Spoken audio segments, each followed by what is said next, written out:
Um outro trabalho que eu queria mostrar, que também considero importante, que é esse trabalho que ele faz uma avaliação do cronotipo, pergunta que foi feita há pouco tempo, né, a alteração circadiana, né, e os níveis de depressão em adultos jovens.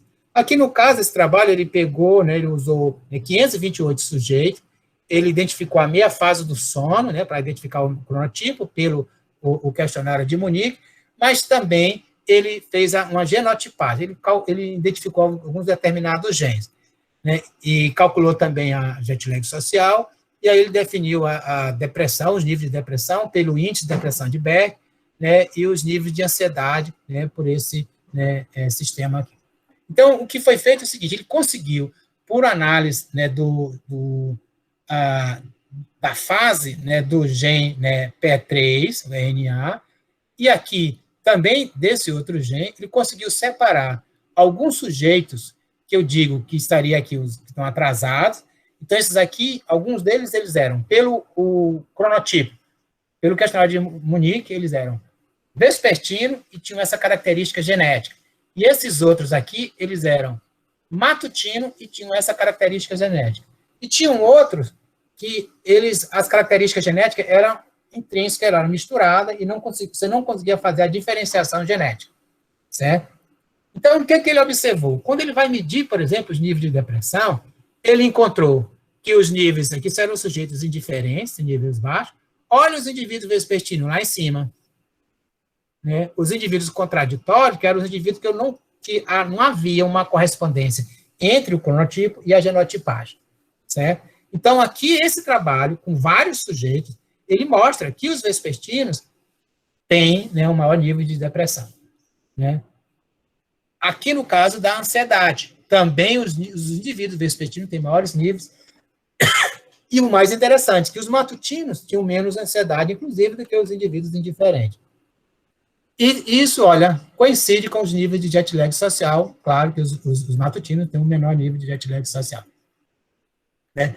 Então, olha, isso mostra, né, que o cronotipo, aqui, esses indivíduos vespertinos, né, eles provavelmente têm uma característica biológica que pode facilitar a depressão, mas provavelmente, por acordarem mais tarde, se exporem menos à luz, né, de manhã cedo, também isso contribua, né, conforme a pergunta que foi feita, né, para eles terem mais depressão. Então, e esse, né, é um dado que tem se mostrado, né, reproduzido na literatura. Os vespertinos têm uma tendência a ter mais vespertinidade.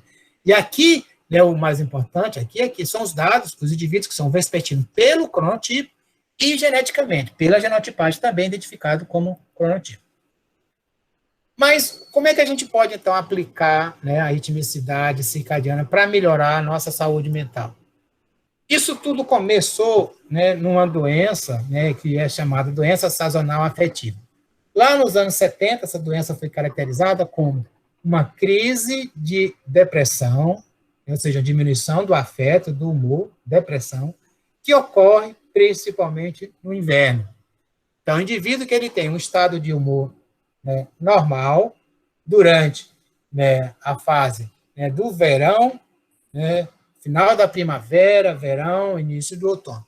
No meio do outono, para o final do outono, ele começa, então, já a cair. Então, o que ocorre? Na primavera, aumenta o humor do indivíduo, no verão, o humor fica alto, quando chega, né, o outono, o humor começa a cair novamente, e aí no inverno ele fica lá embaixo. E fica essa depressão, o indivíduo vai ficar lá, querer ficar, né, acamado, não vai querer se expor à luz, né, não vai se alimentar direito, ou seja, classicamente depressivo. E o mais importante é que esses pacientes com depressão sazonal, eles saíam da depressão espontaneamente, né, logo no meio da primavera. Mas ficavam muito mal durante, né, o inverno. Ou seja, quando havia um encurtamento, né, da fase do dia, aumento, né, da fase de escuro. Agora, veja o que é interessante, é que essa depressão, esse quadro depressivo, sintomas semelhantes à depressão maior, né, não respondia com os antidepressivos clássicos usados na época. E aí, então, é que entra, né, os cronobiologistas dizendo, olha, isso é um problema, né, de ritmicidade. Isso o que deve estar acontecendo é que a diminuição do comprimento do claro está provocando uma diminuição da amplitude da ritmicidade circadiana, do componente circadiano, com isso está gerando no indivíduo um comportamento depressivo. Então, como eu devo tratar? Eu devo tratar estimulando por luz. E aí foi o primeiro tratamento cronobiológico colocado, que é o estímulo por luz intensa. Agora, a primeira ideia, muito logicamente, pensando, a gente vai imaginar assim, então eu tenho que aumentar a duração do claro. Bem, não é assim. A gente sabe experimentalmente em modelos animais, e felizmente isso funcionou em ser humano, que eu não preciso aumentar a fase do claro.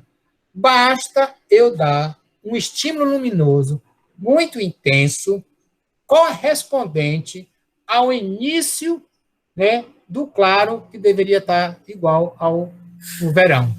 Então, olha, se a luz nascia às 7 horas da manhã, mas agora ela está nascendo só lá às 10 horas da manhã, então basta, né, eu dar um pulso de luz, né, expor a pessoa à luz artificial muito intensa durante 30 minutos às 7 horas da manhã. Isso é o suficiente para reduzir, né, os sintomas, né, de depressão. E foi isso que foi feito. Eu já mostrei esse outro caso aqui para vocês, lá na aula de melatonina, que era o jovem que estava, né, em ritmo de livre curso e entrou em depressão, né, com isso teve problemas de desempenho acadêmico, foi feito cronoterapia, utilizando, né, melatonina, tratou, ajustou o ritmo e o indivíduo recuperou, né, da depressão. Também falei para vocês do tratamento do uso na jet lag. Na jet lag, o indivíduo pode ter alguns sintomas, né, comportamentais, ou usar, né, a melatonina também ajuda. E aí tem esse estudo, que é uma revisão sistemática com meta-análise. Né, quando a gente diz que um estudo é uma revisão sistemática, né, e faz meta-análise, significa que eu usei vários trabalhos já publicados, eu pego os dados desse trabalho e vou reanalisar em conjunto e ver, né, se em conjunto esses trabalhos têm resultados semelhantes e eu posso tirar uma conclusão disso. Então, o que foi feito foi um estudo sobre os trabalhos publicados com terapia por luz, a gente chama de bright light, melhorando tanto o sono, né, a qualidade do sono, como a ritmicidade circadiana, né, e as doenças psiquiátricas. Então, aqui tem várias doenças, né? Por exemplo, demência. Então, todo esse trabalho aqui foi utilizado, né? Luz intensa em demência. A gente vê isso aqui, é no caso que eu tenho, né, a maior ou melhora no sono. Então, eu vejo que aqui eu não tenho nenhuma alteração significativa, mas aqui, ó, em doenças mentais, em essas outras doenças mentais e na depressão, né? Esse grupo aqui, a gente vê exatamente que esses pacientes aqui melhoraram, né, a fragmentação do sono com o uso, né, de terapia, né, por luz. Isso aqui é mostrando o seguinte, né, eu tenho aqui, né, o ganho, né, de aumento da duração do sono, né. Então, aqui, se tiver 0, é quando o indivíduo não aumentou em nada. Se tiver 1, é que ele aumentou 1 hora do tempo do sono antes do tratamento. Aqui é o seguinte, veja que interessante. Aqui, no caso, né, foi pego os trabalhos simplesmente em que o indivíduo se usava medicamento para tratar, né, o problema psiquiátrico dele, mas em um grupo, né, você não fazia a seguinte instrução, a orientação comportamental, né, para ele, né, evitar a luz. Né? Então, aqui não tinha nenhuma alteração. E aqui havia a orientação para você evitar a luz à noite, se expor à luz só pela manhã. Então, aqui eu tinha essa orientação, né, para esse grupo de pacientes. Né? Para esse grupo aqui, não. Então, todos usaram o mesmo medicamento, o mesmo tratamento farmacológico. A diferença é que nesse grupo aqui, os pacientes eram orientados a se expor à luz pela manhã e evitar a luz, né, à noite. E veja que, neste caso, os pacientes, né, melhoraram, tiveram um ganho entre 1 a 2 horas de sono, né, por noite após, né, o tratamento. Esse, né,